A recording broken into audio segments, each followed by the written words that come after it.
Good morning. It's Monday, the 21st day of August 2023, and here's the news updates coming to you live from the studios of Rstv, Channel 22 Port Harcourt. I am Catherine Ago. Do you love and care about River State and her peace? Let's build and take her to greater heights. This is the task we must accomplish. Yesterday was marked as World Mosquito Day, and attention has been drawn to prioritize the fight against mosquito to prevent transmission of diseases associated with it instead of fighting malaria alone. This recommendation is coming from medical experts as the world marks World Mosquito Day. The theme for this year is harness innovation to reduce the malaria disease burden and save lives. Namdi Olimini has the reports.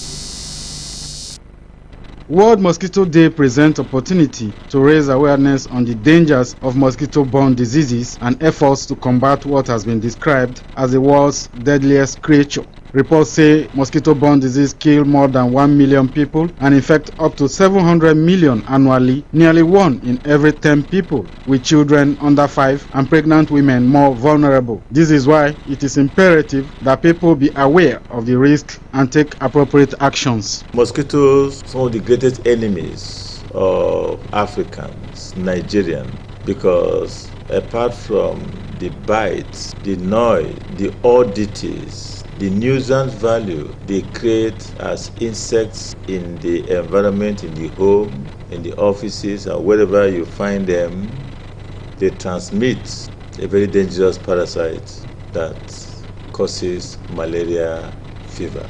So it is an important day to reckon with. Unfortunately, measures taken so far in combating the spread of its infections appears insufficient, hence the need for more attention to be directed to diagnosis, prescription and distribution of malaria drugs, especially during free medical outreach programs. Experts say mosquitoes thrive more in this part of the world because of favorable weather conditions, poor environmental sanitation, and lack of fumigation, while climate change, globalization, and urbanization accelerate the spread with which the disease moves from place to place. Unfortunately, the average African environment is dirty, sanitation is poor, unkept flowers, bushes that are not medically attended to, no fumigation, no form of environmental protection or care or support or monitoring, no health promotion. You go from place to place, you see ponds, stagnant ponds. These are the places where these mosquitoes breed in their millions and billions. It is expected that individuals keep the environment clean, avoid stagnant water around their homes, and ensure that children under 5 and pregnant women are protected from mosquito-borne diseases. Even in curing malaria without preventing mosquito, we're not achieving that enough. So, but the message here is that let us go back to the drawing board. Let us seek to prevent malaria rather than wait to cure when people are already sick. The way to prevent malaria is to address the issue of mosquito proliferation. Mosquito, the rise in the population, the incidence of mosquitoes, the infestation of mosquitoes in the environment. Take care of wherever they are supposed to be breeding, bushes, clear the bushes around, ensure you eliminate stagnant ponds.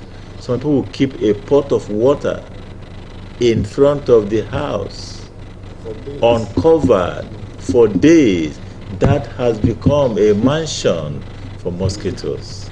So if we take care of this, certainly there will be no room, no basis, no window for mosquitoes to breed in the first place.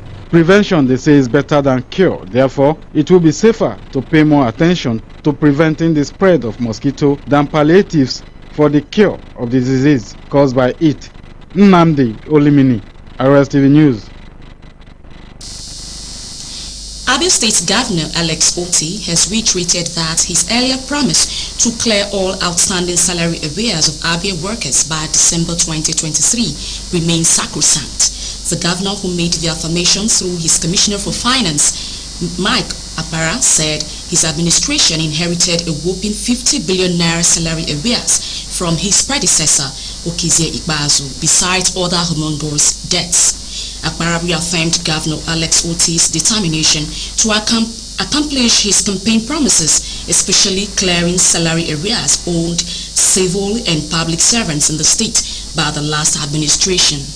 The commissioner said the governor initiated the ongoing verification and harmonization of civil servants in order to truly ascertain the state's genuine workforce. He said the administration had deployed a salary payment application APP system which would help to eliminate the current hiccups being encountered in salary payments, and attributed the problems associated with the current salary payment to the refusal of Ikpeazu's government to adopt the APP salary payment. Federal Road Safety Corps FRSC said it will venture into value addition by organizing an operation tagged Show of Readiness to ensure all citizens are involved in saving lives.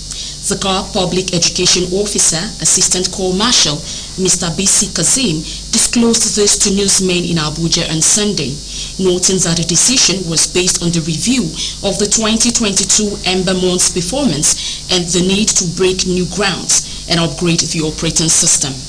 According to him, the operation would be given adequate media coverage across the 36 states, including the Federal Capital Territory FCT. This, he says, is aimed at showcasing a new perspective of the core operating system on rescue and recovery alertness professionally, adding that the approach is targeted at ensuring zero crashes and fatalities during the period and beyond. The Socio-Economic Rights and Accountability Project, SERA, has urged President Bola Tinubu to publicly instruct the former governors now serving as ministers in his administration to stop collecting life pensions, the exotic cars and other allowances from their states while serving as ministers. In the letter dated 19th August 2023 and signed by SERA Deputy Director Kolawale Uluwadare, the organization said the appointment of former governors who collect life pensions while serving as ministers is implicitly forbidden by the Nigerian Constitution 1999 as amended and the country's international legal obligations.